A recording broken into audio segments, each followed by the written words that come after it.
nombre es Ángela Márquez de Arboleda, estudié en la Universidad Javeriana Ciencias de la Educación y tengo una maestría en procesos curriculares de la misma universidad. Vengo a ser el líder del taller para lenguaje y bueno, empecemos ya. Trabajé en el Colegio Anglo Colombiano como profesora de primaria desde primero hasta quinto grado y nos pasaban a los diferentes grados con un buen criterio, pienso yo, y era que tuviéramos una visión panorámica y conjunta de todo lo que se hacía en la primaria para evitar la sobreespecialización. Y después fui subdirectora de la primaria, también unos añitos, y ahora soy consultora internacional, me dedico a acompañar colegios públicos y privados en la implementación de currículos internacionales y sobre todo blindar los currículos. Todos los colegios internacionales tienen la tentación de comprar unos programas, unas pruebas internacionales y simplemente insertarlas como el que compra un vestido. Y resulta que no es así. Cada prueba, cada currículo tiene que encarnarse en una naturaleza, en unas creencias, en unos modos de ser y de hacer la educación. Entonces, eso me ha dado la posibilidad de trabajar en torno a los grandes marcos, a las grandes ideas. La carpintería, el análisis de todo lo puntual, eso lo aporta el maestro. Ese es el gran don de ser maestro. El maestro no es operario del aula, sino es el que hace posible los procesos de aula. Entonces, desde esa perspectiva, acompaño colegios, tanto en Colombia como en Panamá, hace mucho tiempo en el Colegio Hebreo de Panamá. Estuve también con la Escuela Nueva como consultora y desarrolladora del currículo internacional. No es cuña, pero saben que Escuela Nueva está exportándose a África, a Vietnam, y esos son currículos que tienen que ser despachados en inglés. Entonces es traducir nuestras buenas prácticas a cosas que se puedan insertar a currículos internacionales. Soy casada, tengo 3 hijos y eso lo destaco en mis talleres porque a veces el rol maestro como que discrepa con el rol padre. Los maestros dicen unas cosas para los hijos de los demás, pero quieren otras para los propios. Entonces hay que reflexionar siempre como maestros y decir, esto que estoy haciendo, me gustaría que lo hicieran con mis hijos. Y eso también ayuda a orientar y a ser selectivos. Con eso en mente, me gustaría conocerlos, hacer unos pequeños acuerdos del taller, de acuerdo con lo que nos sucedió ayer. Hay unos protocolos, un protocolo que se exige para desarrollarse. Entonces, imaginemos aquí una línea que divide este espacio. Entonces, durante un tiempo estoy en el protocolo y en otros momentos me salgo del protocolo. ¿Con qué objeto? Clarificar, dar espacio a que construyamos entre todos el sentido de lo que se está diciendo ahí. No es prescriptivo, sino una serie de pautas que consideramos que un buen maestro puede y debe hacer en el aula para que sea exitoso en el logro del propósito que tenemos allí. Entonces, ustedes me van a ver con frecuencia haciendo este ejercicio, lo que significa protocolo y saliéndome para que podamos interactuar, para que ustedes con su experiencia, que estoy segura que es muchísimo más valiosa y muchísimo más enriquecedora que la mía, logremos sinergias, como se dice ahora, y complementariedades. Yo no vengo a hacer pulsos, detesto los pulsos. ¿Quién sabe más? ¿Quién nombra más autores? ¿Quién sabe más teorías? Y todo el taller, salimos todos agotados. No. Yo les voy a nombrar muy pocos autores. porque ya estas arruguitas hacen que uno escoja bien lo que guarda en la memoria para no almacenar lo que no se necesita. Hemos procesado teorías y hemos generado conceptualizaciones. Pero que se ponga uno a decir, es que fulano dijo y mengano, me parece pues que eso lo pueden conseguir mejor con Google de pronto, o con unas referencias bibliográficas. Desde ese punto, entonces ahora les voy a pedir que nos pongamos de pie. Y vamos a hacer un continuo vivo para más o menos conocernos quiénes somos. Entonces, en esta esquina, por favor, se van a poner, yo soy de la generación que dice poner, no colocar. El sol se pone, no se coloca. Entonces siempre voy a estar diciendo poner. Por favor, acá se ponen las personas que tienen hijos entre 0 y 7 años. 8 a 15. 8 a 15. 15 a 20 puede ser. Y los 20 en adelante, no digamos hasta cuándo, ¿no es cierto? Bueno, sin hijos, acá, sin hijos. Sin hijos acá. Bueno, eso sí no sé la clasificación. No podemos entrar a esas intimidades. Frecuencias sexuales quedaríamos como mal algunos. Entonces no. 20 en adelante.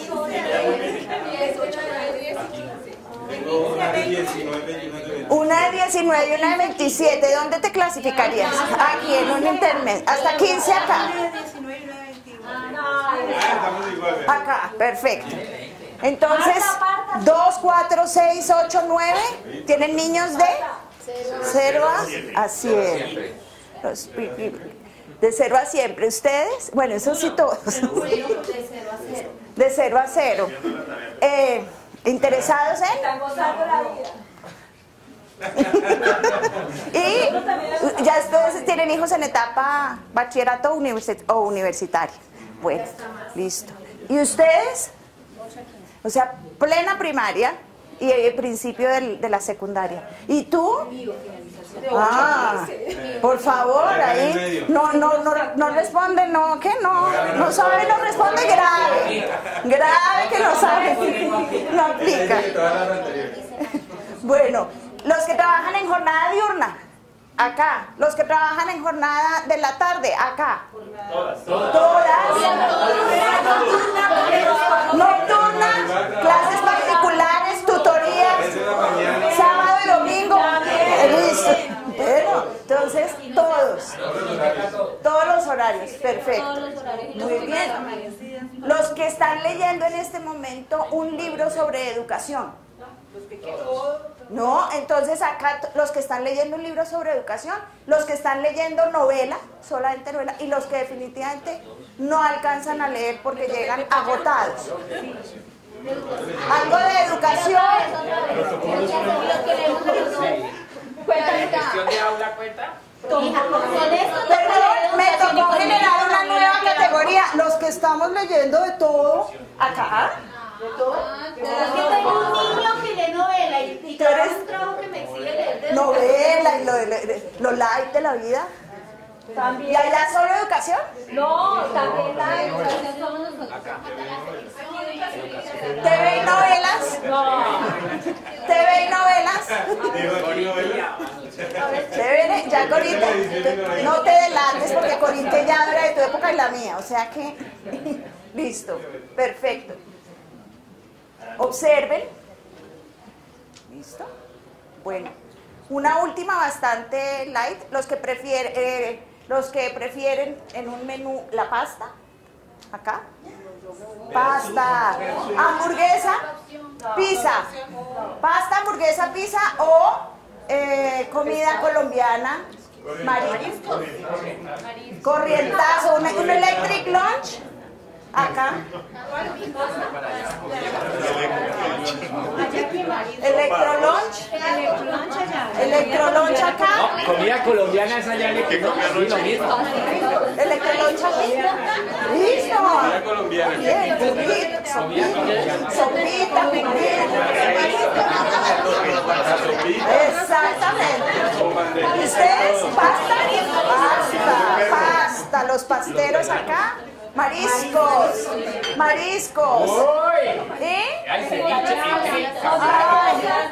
Estamos peligrosos. ¿Vegetarianos? ¿Hay vegetarianos? Sí. Está bonita, las que tienen la mejor piel. ¿Qué comes tú? Lechadita. Bueno, Todo, ella come todo. lo que camine. Bueno, muchas gracias. Nos sentamos. Lo que camine a la olla. A la muela.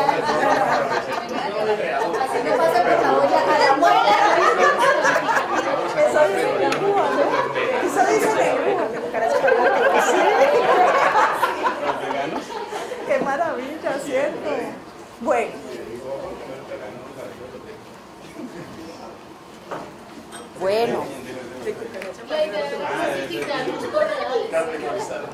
No, esto se llama, pues entonces me salgo. ¿Se acuerdan de mi ejercicio de aquí y allá? Entonces, ¿qué hice? Un muy sencillo ejercicio de evaluación. Creemos que evaluación es papel y lápiz, y elaboradísimo, y fotocopias y una cantidad de cosas. Uno puede evaluar cosas de una manera sencilla, tanto con niños como adultos, con este tipo de continuos. Por supuesto que prepara más las preguntas, ¿no? Por ejemplo, como estrategia para conocer un grupo nuevo, funciona, porque en 5 minutos todos nos estamos riendo y soltamos la tensión que generan estos eventos. Entonces se los recomiendo con los profesores y que lo repliquen en el aula. Los niños les encanta. ¿Quién entendió, quién no entendió? Están haciendo el cierre de una unidad. Por ejemplo, estudiamos mamíferos de la tierra y los océanos. Queremos saber si los niños aprendieron, entendieron. No necesitamos hacer el gran test, pero simplemente podemos hacer unas preguntas, los niños se agrupan y uno tiene el registro. ¿Cómo tiene el registro? En una lista de verificación. Las listas de verificación no nos las inventamos los docentes, esas vienen de la empresa, pero a nosotros nos funcionan de manera espectacular, porque en la lista de verificación yo simplemente puedo, la lista de chequeo o de verificación. ¿Por qué me gusta decir verificación? Porque me permite verificar que algunos propósitos que yo tengo en mente se consiguieron o no se consiguieron. Y eso me permite no solo dejarla ahí como evidencia, sino emprender acciones pedagógicas para que los niños que yo veía que quedaron registrados como que no tienen un aprendizaje, pues yo los tengo que retomar en algún otro momento. No los puedo dejar volando. Perdóname, me perdí. Empezaste comentando de la actividad de distensión, ¿cierto? Que hiciste para identificar una cantidad de cosas y la nombraste en un ejercicio de evaluación, estoy de acuerdo. Luego pasas a la rúbrica, ¿quiere decir? No, no es una rúbrica, es una lista. Bueno, la lista es el instrumento que tú llevas. ¿Quiere decir que la actividad inicial que hiciste de alguna manera debe dejar algún tipo de registro posible para el docente allí?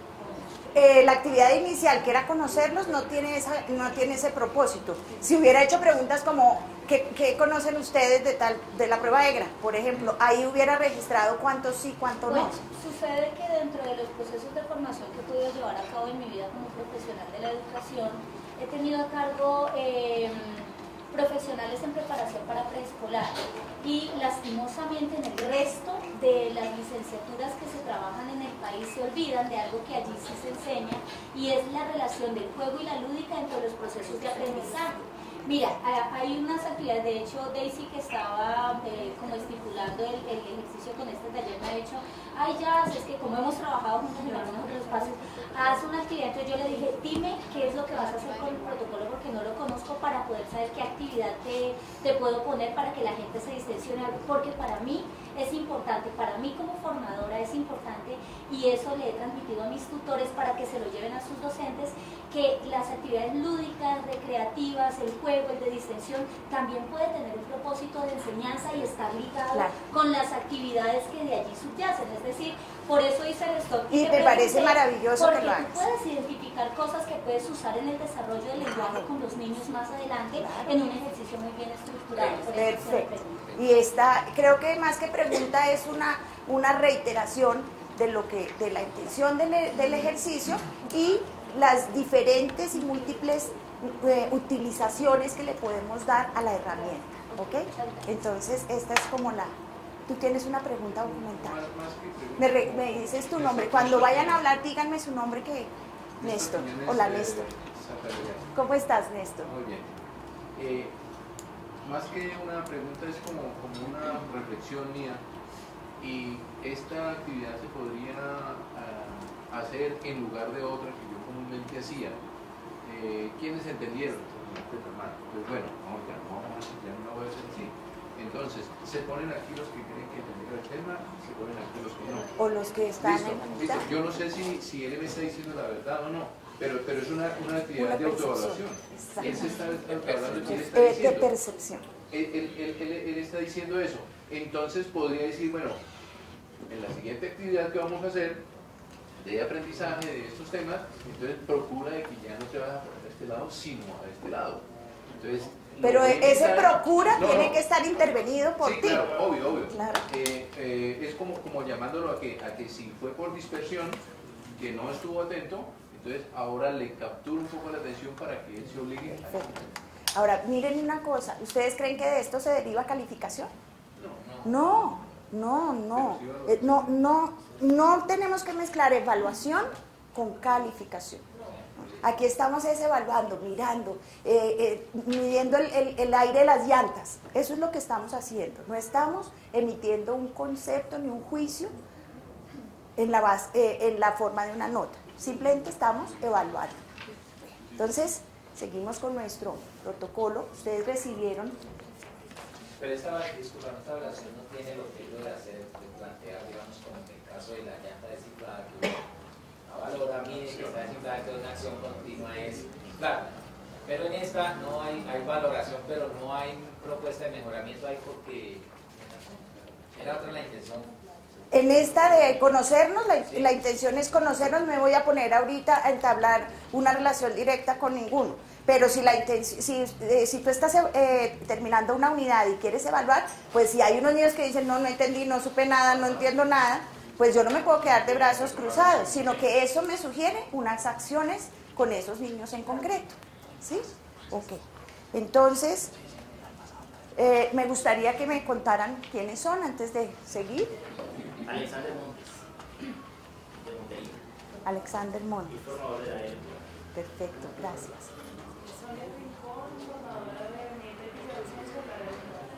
Catira. Olga Lucía Sevilla, formadora de lenguaje y Medellín. Víctor Diego Verde, formador de lenguaje en Tolima. René Garcés, formador del área de matemáticas de Guanajuato. Gracias. Daisy Cuartos, formadora de Bachi, lenguaje.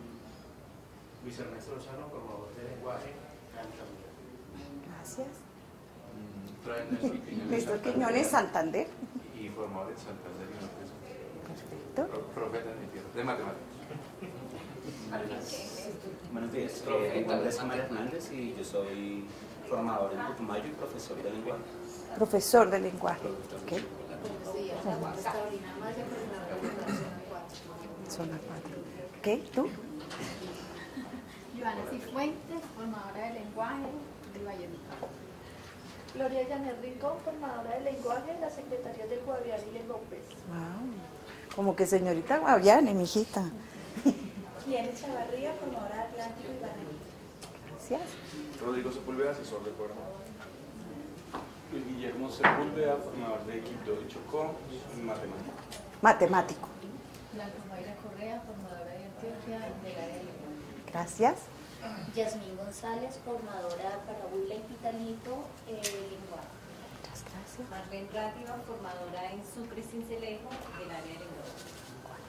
Daisy Medina, formadora de la Secretaría de Boyacá, Sogamoso, del área de lenguaje.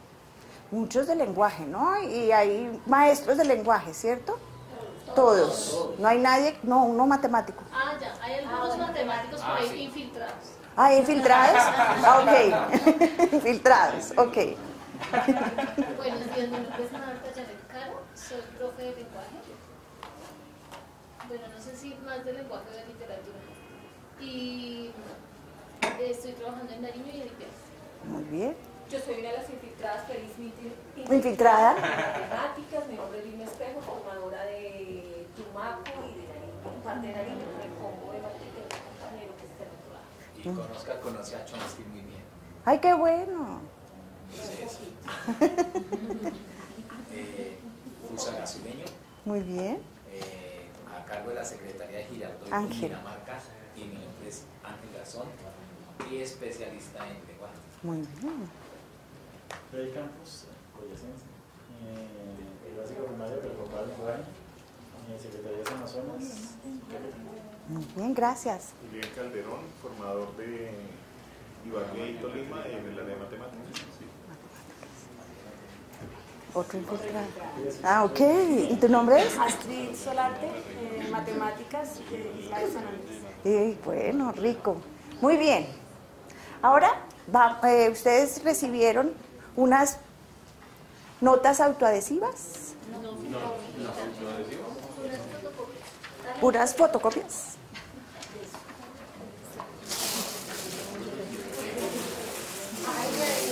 ¿No se las entrega? 3 por persona. Van a recibir 3 notas adhesivas.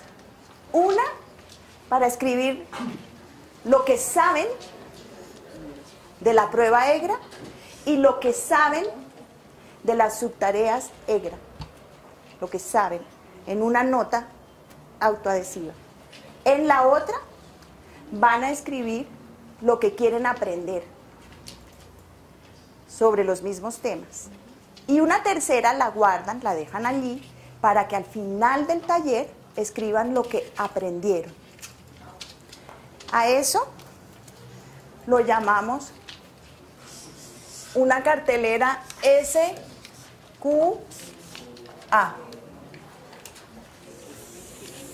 ¿Qué sé?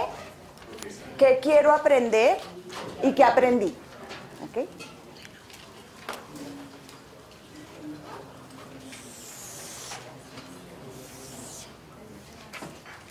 Vuelvo a pararme acá para extender un poquito este concepto. Todo lo que hagamos acá es replicable, no solo en el taller para tutores, sino en el aula, porque tiene esa intención, que sean herramientas útiles para el aula.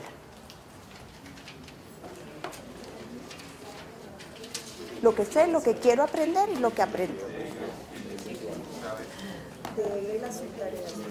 EGRA y las subtareas.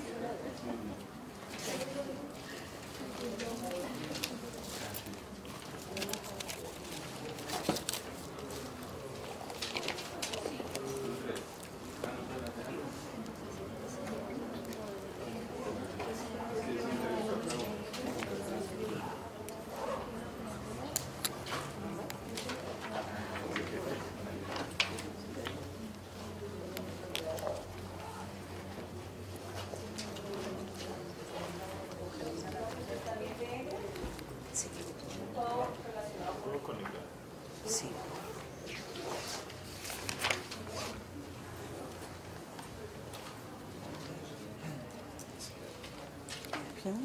Tengo mi negra.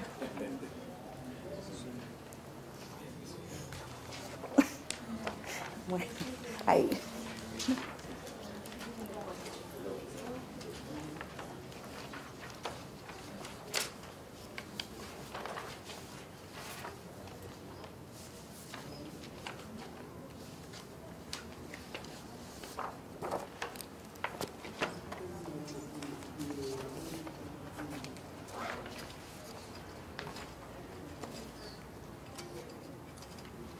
Cuando van terminando, por favor, van a la cartelera y colocan las notas autoadhesivas En S para lo que quiero saber, en Q lo que quiero aprender y al final del taller la A de lo que aprendimos o aprendí, porque es un proceso individual.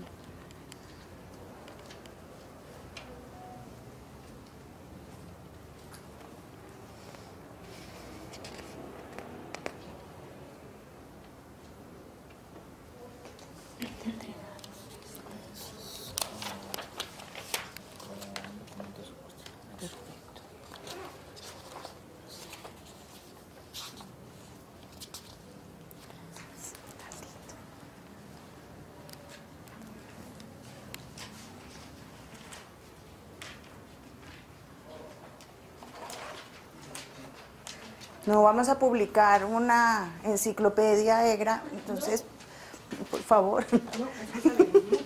Ah, ok.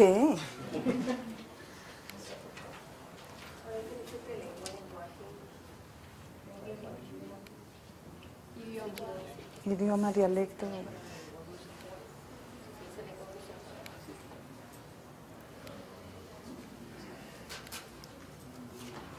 Muy pequeño este papel. ¿Quieres otro? Ah, es como que quieres aprender mucho, querido.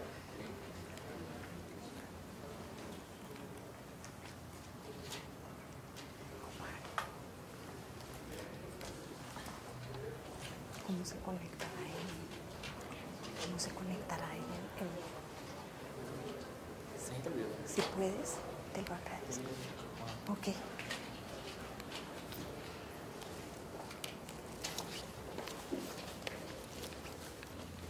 Por acá, por acá. Gracias.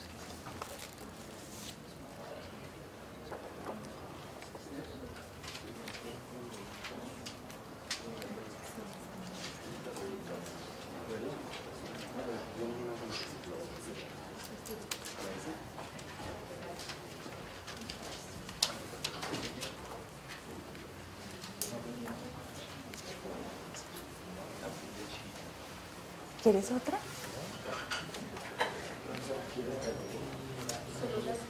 Tan lindo, cómo te agradezco.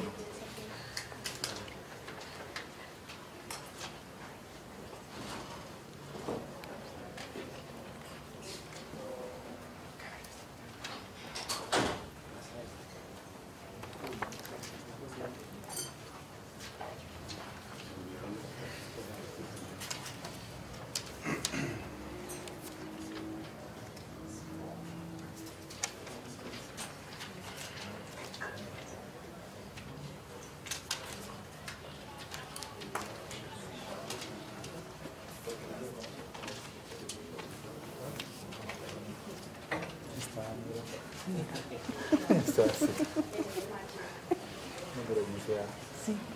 Ah, bueno. Aprender algo en 5 minutos. Qué bueno. Esa plática se perdió. Ah, ya aprendí. Sí, ya aprendí.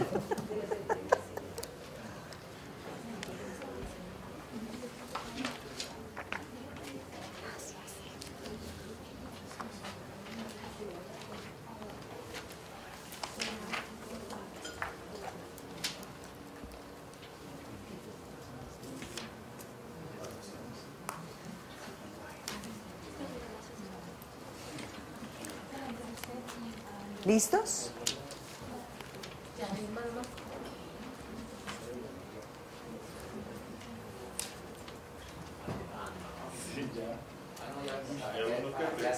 ¡Qué maravilla!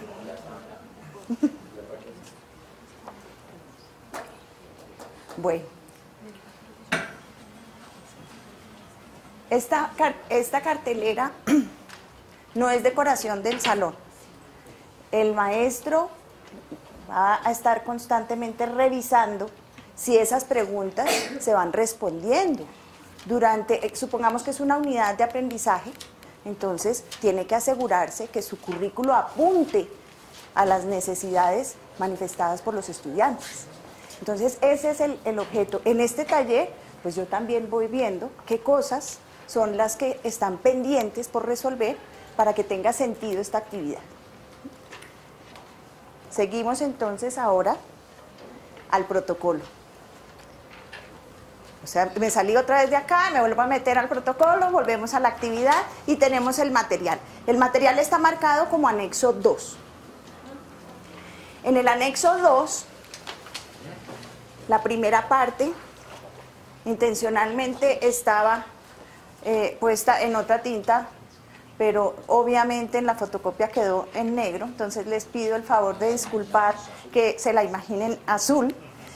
Y tiene unas pautas muy concretas sobre la evaluación formativa. Normalmente en las universidades y en los sitios donde nos hemos formado los maestros, nos han dado unos ciclos de evaluación, como unas clases separadas.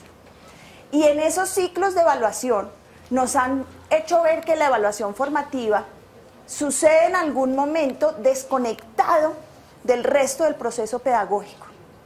Entonces, los maestros, cuando uno va a los colegios o a las escuelas, encuentra que hay unos planificadores de la enseñanza donde se especifica evaluación formativa, tal cosa, evaluación sumativa, tal cosa.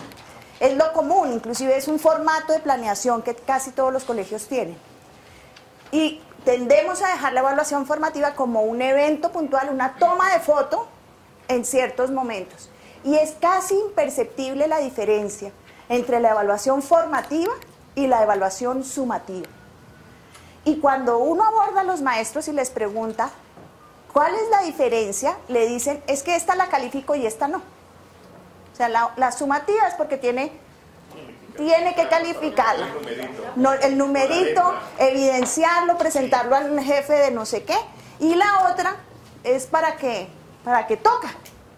Entonces, lo que queremos con este taller y con esta pequeñísima, brevísima iniciación en evaluación formativa, que es más como un resumen, es que la tengamos presente durante todo el proceso de enseñanza-aprendizaje.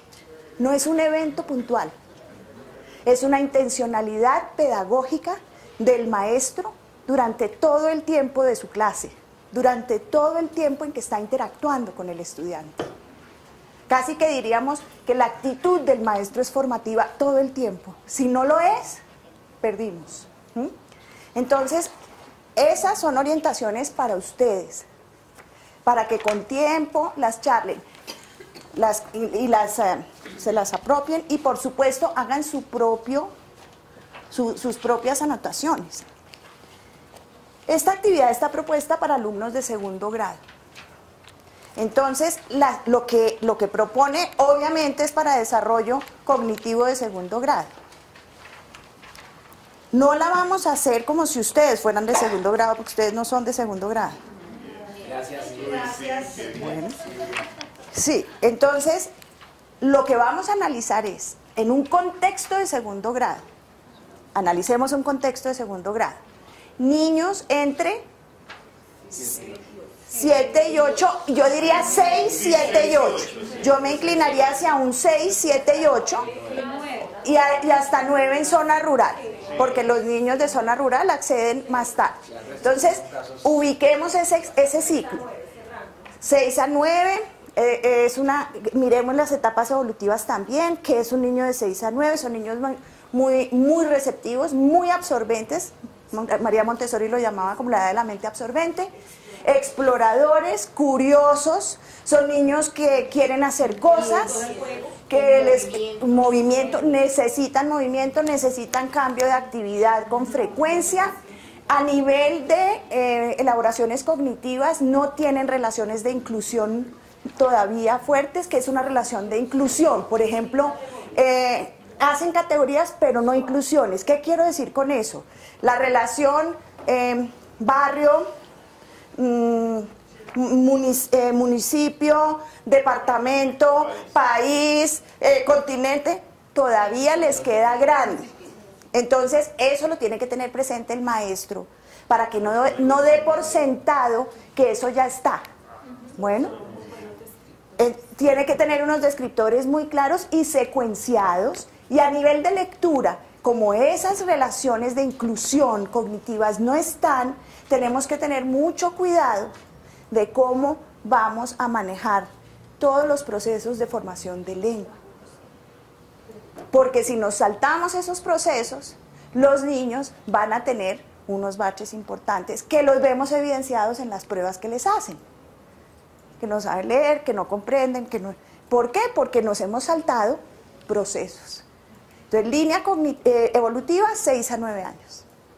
Bueno, hay todavía un importante impacto de lo imaginario en los niños. Hay un gusto por lo raro, por lo miedoso, el cuento fantástico, todavía están en esa edad. Ese es de 6 a 9. Son pequeños rasgos que uno como docente tiene que estudiar para saber cómo abordar la edad de los niños que les toca. La tendencia de los profesores es coger el libro de cualquier editorial y entonces empiece a leer y copie, mijito. Exactamente. Estupendo. Resulta que en el proceso de lectura hay un antes, un durante y un después. La lectura hay que ambientarla. ¿Y cómo se ambienta? Con las preguntas del docente. El docente es el que hace esa climatización al tema. Las preguntas que ustedes van a encontrar acá no son preguntas hechas a la lata, sino que tienen una fundamentación en la formación de conceptos para la comprensión.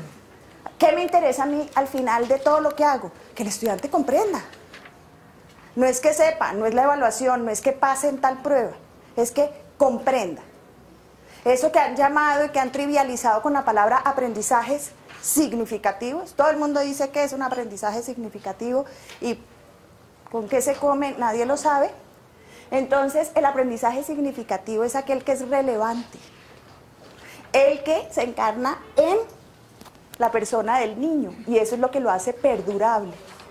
Casi que lo inolvidable de un proceso, eso es el aprendizaje significativo. Para que haya aprendizaje significativo tiene que haber preguntas significativas. Para que conecten una cosa con la otra y dinamicen procesos en los niños. Entonces, hay preguntas de forma. Las dos primeras, ustedes se dan cuenta, apuntan hacia la lectura textual, literal. Simplemente busca datos. ¿De qué color era el caballo blanco de Bolívar? Blanco. No hay posibilidad, porque el niño está verificando una forma. ¿Qué es? Solo requiere unos mecanismos de observación, de identificación, o sea, no requiere grandes herramientas de pensamiento, ni cognitivas, ni analíticas. ¿Que no se pueden incluir? Por supuesto que se pueden incluir, pero no podemos dejar los textos solo en eso. Bueno, van a encontrar preguntas de función, de causa,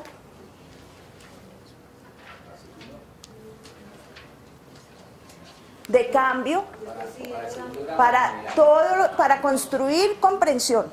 Va siempre a recurrir a este tipo de preguntas. Estoy perdida. No hemos empezado estoy acá.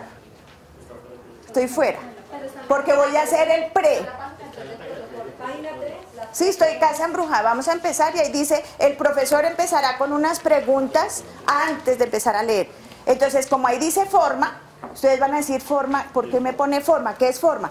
Porque obedece a esta estructura de preguntas que ayudan a la comprensión, no solo a la comprensión lectora, salgamos de esos términos que nos encasillaron, a la comprensión, a comprender. Entonces voy a utilizar de forma y de función y de reflexión. Entonces yo te pregunto a ti, ¿cómo está estructurado el párrafo? Entonces tú me contestarías, ¿qué tendrías que hacer si fueras estudiante? Tendrías que mirar el párrafo, a ver qué. Exactamente. ¿Qué tiene, perdón, cómo está estructurada la historia? Entonces ¿qué me van a contestar? Por párrafos. De pronto no vas a ver qué es un párrafo y qué me va a decir. Por bloquecitos. Por bloquecitos, por partecitas, ¿sí? Que tiene 3 partes que están separadas. Eso es lo que seguramente me va a decir un niño de segundo grado, y ahí yo empiezo con mi intervención pedagógica.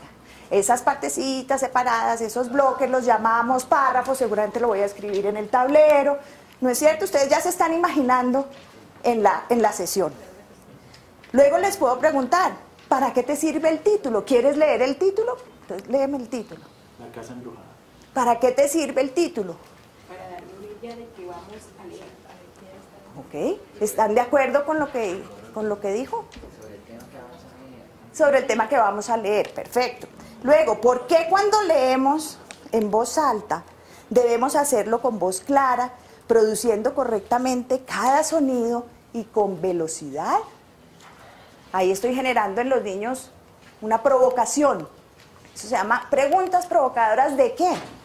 De aprendizaje. De aprendizaje y que actúen, y que participen y que haya discrepancia en las opiniones.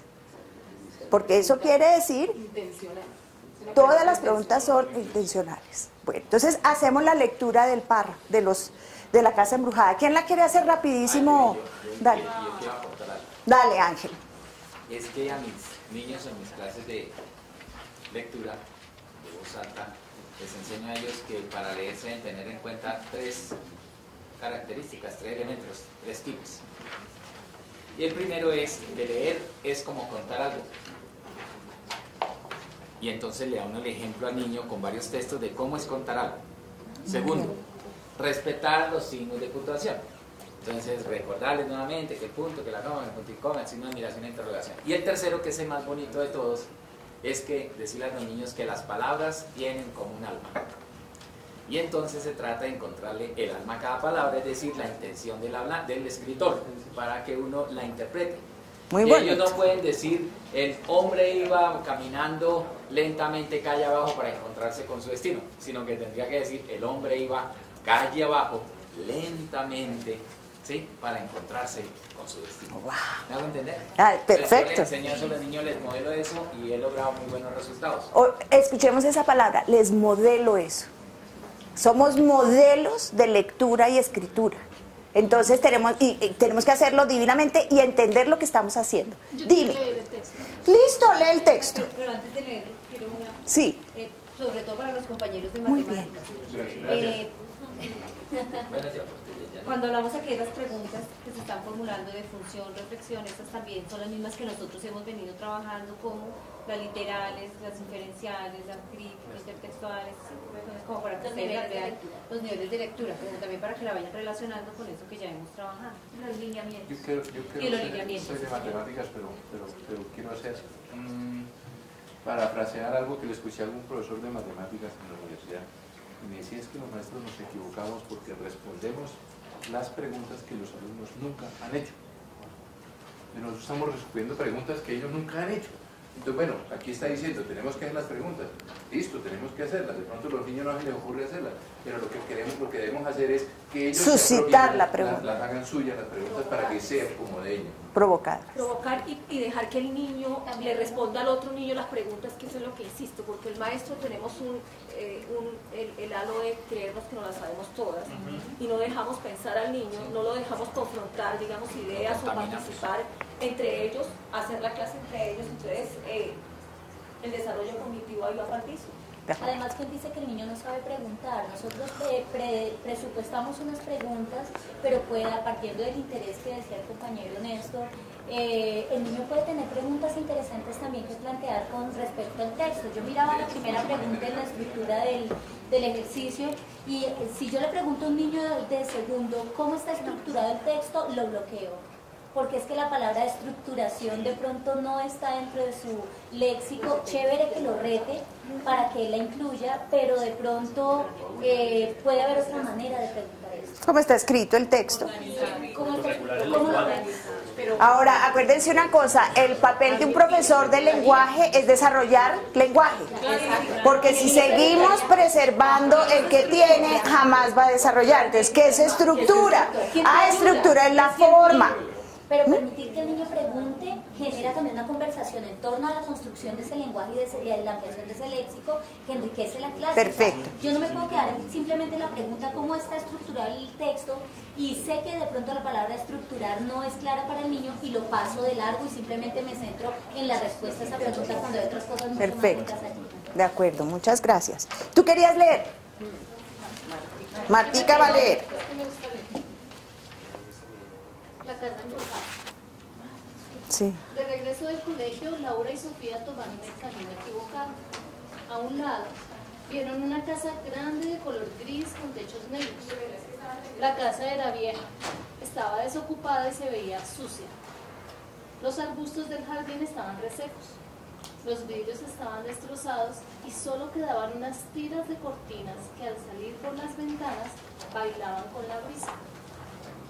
Laura dijo: Sofía, esta es la casa que todos en el pueblo dicen que está embrujada. Corramos.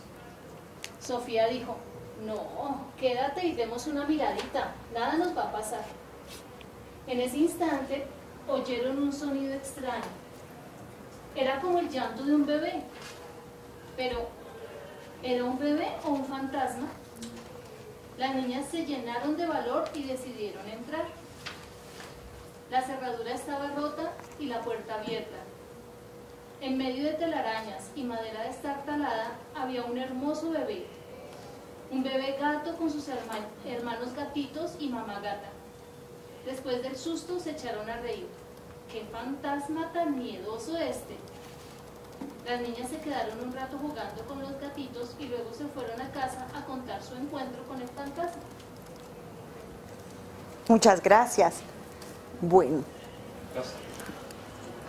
No son niños de segundo grado, entonces voy a seguir con maestros de segundo grado, por favor.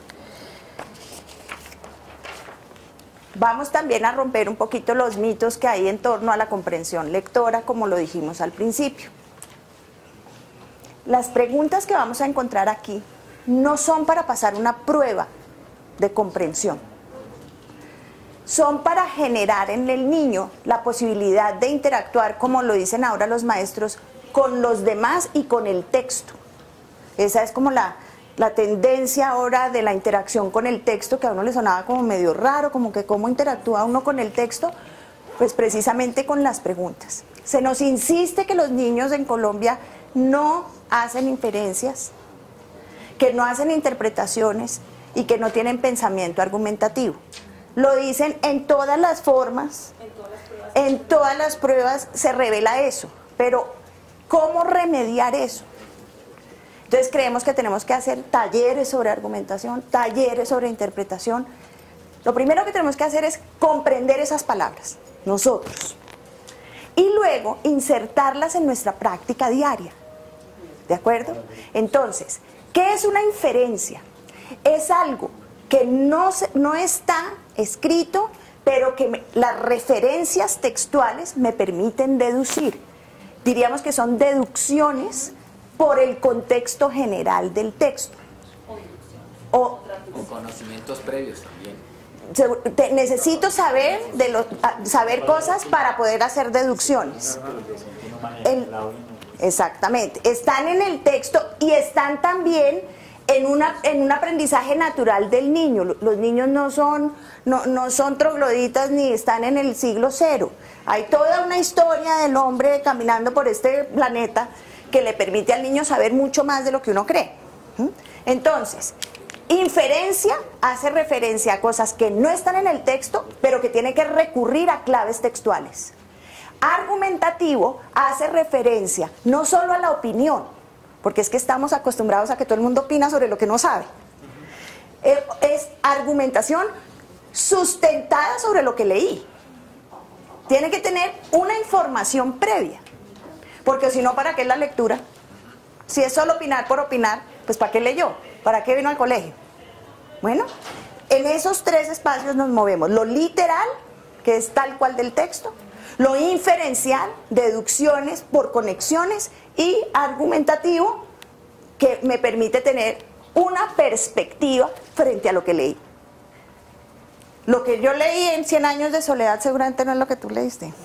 Entendimos cosas distintas, nos quedó una huella lingüística muy distinta. Entonces, hagamos el ejercicio. La historia se trata de dos niñas que siempre iban a jugar a una casa encantada, una gata y sus crías, y cómo las cosas a veces no son lo que parecen. Sí, para uno de adulto es lógico que deduce fácilmente por todo ese cúmulo de experiencia, pero para el niño va a ser complicado que deduzca esa C. Va a ser complicado y entonces nos va a decir que la respuesta no está ahí. Por ejemplo, ¿y cuál va a ser el siguiente ejercicio del niño? ¿Cuál sería tu respuesta? ¿Cuál sería tu respuesta? ¿Y cuál sería la respuesta predecible de un niño de segundo grado? La primera. La A. Siempre. De información visible. Por el inicio del párrafo. Y entonces, ¿ahí qué tengo yo que hacer como maestro? Orientar, decirle no, ellas no iban, fíjate que se habían perdido, me devuelvo al texto, me remito al texto, vuelvo y leo para que se den cuenta que era la primera vez que tomaron un camino equivocado. Porque puedo invitar a que argumente por qué está diciendo esto. Claro, pero lo tengo que, a ver, ojo con eso. Nosotros como maestros tenemos un problemilla hartísimo con el término construcción de conocimiento. Creemos que construcción de conocimiento es tú opinas, yo opino, entonces todo está bien. No. Hay cosas que no construimos. Hay cosas que están escritas, acordadas por una comunidad académica que llevan 20 siglos funcionando así y hello, no vamos a cambiar eso porque tú opinas diferente. No son posturales. No. Es lo que es. Lo inferencial es lo inferencial. Y no empecemos a hacer esas negociaciones y esas concesiones porque nos queda una torta blandita, hartísima, y los niños entonces no tienen conocimientos sólidos. Bueno, aquí no estamos construyendo, estamos llevando al niño a que comprenda qué es una inferencia. Entonces, tenemos que utilizar el texto con todos sus referentes, que era la primera vez que tomaron el camino equivocado, que era una casa que nunca habían visto, que habían oído hablar de la casa. Seguramente en el tablero voy a anotar todas esas claves que me está dando el texto. Y les voy a decir también que una cosa es recontar la historia y otra cosa es de lo que se trataba una historia. Si uno le pregunta a un niño, ¿viste La Cenicienta? Le cuenta toda la película, además se la tira. Y entonces ya uno ya a la media hora, ya no me cuentes más, tranquilo. Porque para nosotros la pregunta de qué se trata la historia es volver a contar lo que vimos o lo que leímos. Entonces hay que empezar a romper eso para que lleguemos a las esencias de lo que la historia es sobre las pequeñas cosas. Ayer poníamos el ejemplo de Alice Munro.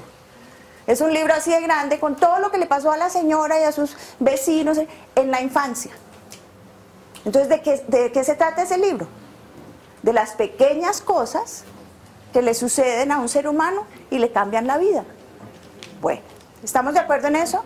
Pero muchas veces nosotros castigamos al estudiante. Oigamos cuando esto. nos dan un tipo de respuestas como esas. Un texto tan largo y tan poquito me dijo.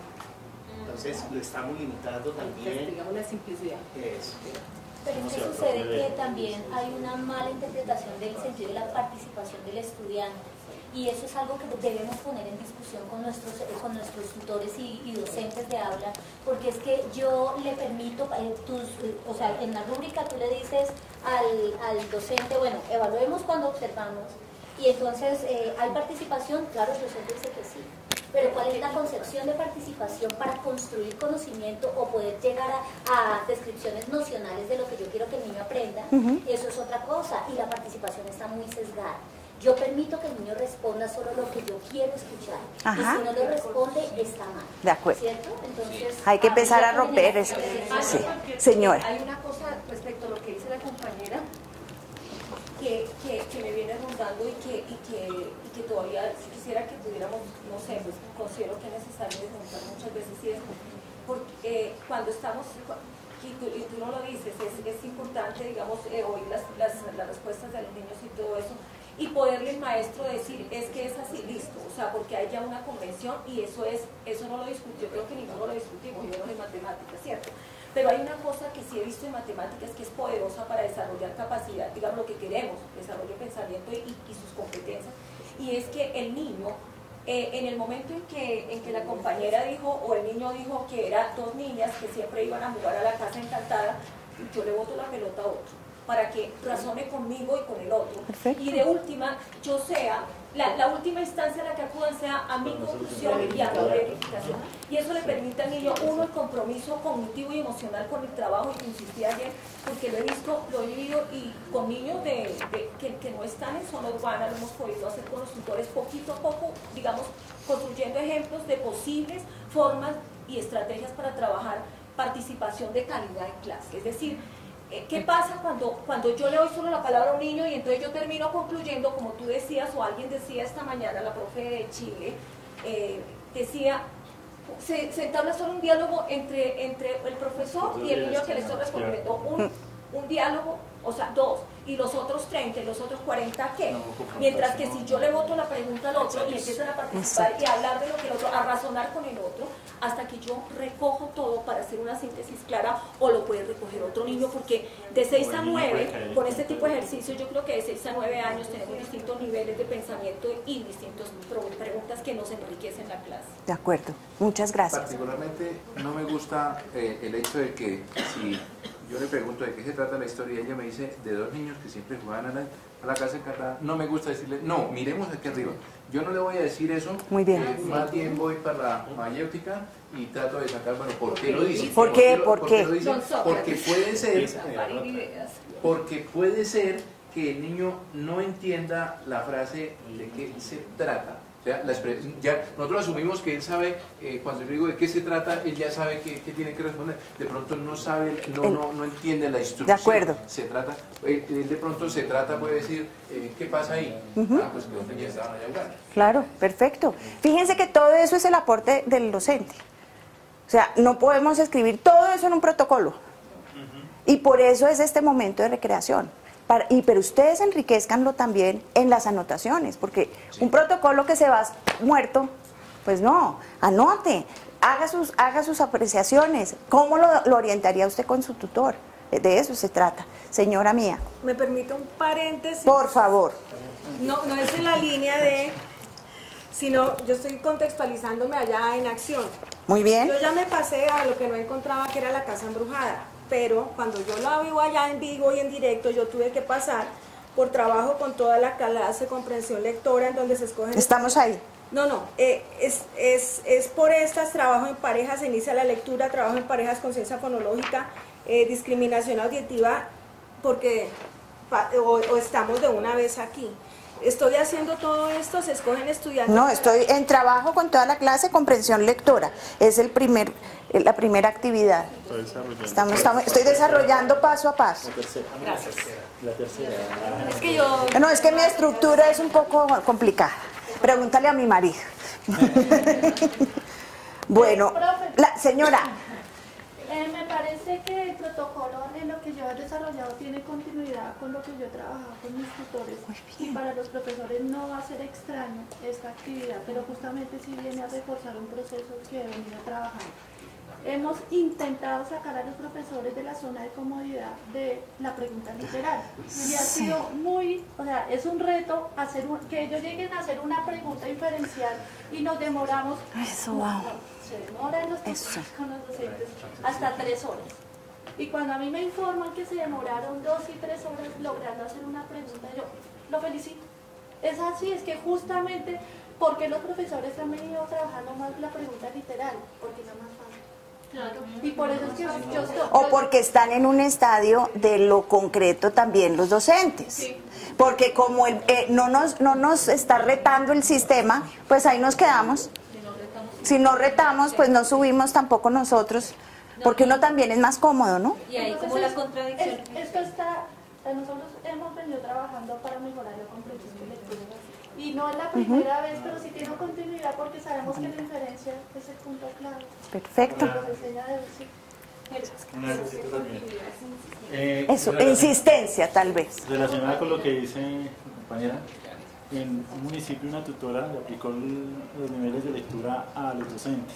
Y le están comentando el compañero Ángel que se puede evidenciar que un 80% nomás, o sea, maneja la literalidad. Un 15% más o menos la inferencial y el 5% de la crítica. Y cuando van al aula, pues si no manejan las preguntas, pues eso es lo que están llevando. Lógico. Eso pasó con el bilingüismo, se hizo la evaluación de los profesores que enseñan inglés y el 90% solo llegan a B1. Pues ¿cómo pueden enseñarse uno del marco europeo? Pues no hay forma. Uno no puede, pues tendría que mejorar el nivel de uno. ¿Y eso a quién le toca? ¿Al ministerio? No, a uno. Uno es el que tiene que estudiar y ponerse a hacer estos ejercicios y desarrollar estas habilidades porque ya las conoce. Y uno como docente, pues le corresponde. No podemos esperar que todo el mundo venga y nos haga la magia. No, ya sabemos, trabajémoslo.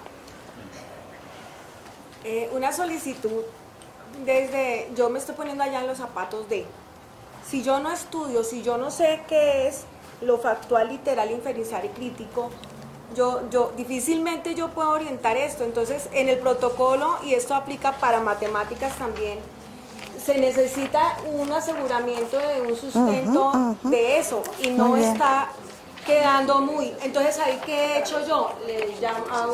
Hago la llamada a un formador, el compañero, pero debe es estar. Debe estar. Unas fichas técnicas, sí, Sí, lo hemos donde pensado. diga qué es lo factual, lo literal, el simple significado de que es un párrafo. Ok. Que ahí es en donde va la formación tras bambalinas del protocolo, porque nuestros tutores No, pueden no saberlo. no la tienen. Pueden no Perfecto. saberlo. Pueden no saberlo. No digamos no lo saben, sino Pueden no saberlo. pueden no saberlo. Estamos de acuerdo. Muchas gracias. Continuemos con la actividad para que veamos ejemplos de las preguntas inferenciales. La historia sucedió en la mañana, en la tarde, por la noche. Pues yo creo que lo leí y decía, pues si yo soy un niño que estudia en la jornada de la tarde, yo puedo decirte, pues, como dice que de regreso del colegio, Perfecto. por la noche, entre 6 y 7. Y además porque es más misterioso. De pronto. Pero si a las 9:30 sale porque hay sesión de trabajo, entonces yo puedo decir que fue en la mañana. Perfecto. Ahí, ¿qué es lo que va a validar el profesor? La capacidad lógica. La inferencia se relaciona. La inferencia de salió del colegio. Si yo soy jornada de la tarde, pues voy a escribir por la tarde. Si soy de jornada de la mañana, pues voy a escribir en la mañana. Si estoy en la nocturna, pues voy a escribir por la noche. No creo que haya niños de segundo grado en la nocturna, pero suponiendo que eso sea así. Esto no es una prueba, y como nos han presentado siempre, la comprensión lectora en el formato de selección múltiple, creemos que solo hay una única respuesta. Por eso en el protocolo dice claramente que no hay una única respuesta, sino que lo que busca es las posibilidades de construir, ahí sí, construir con el niño, porque necesito inferenciar, devolverme, referenciar. Y contexto. Contexto. Eso es lo que pasa en las pruebas a veces, que no hay contextos. Pero esas no las podemos arreglar hoy. Pero también hay que identificar allí dentro del texto, por ejemplo, en el primer párrafo hay un marcador textual. Sí, cuando dice, Sí. bailan Oiga. con la brisa, nos puede dar una noción de tiempo. Papá, pero brisa, La brisa.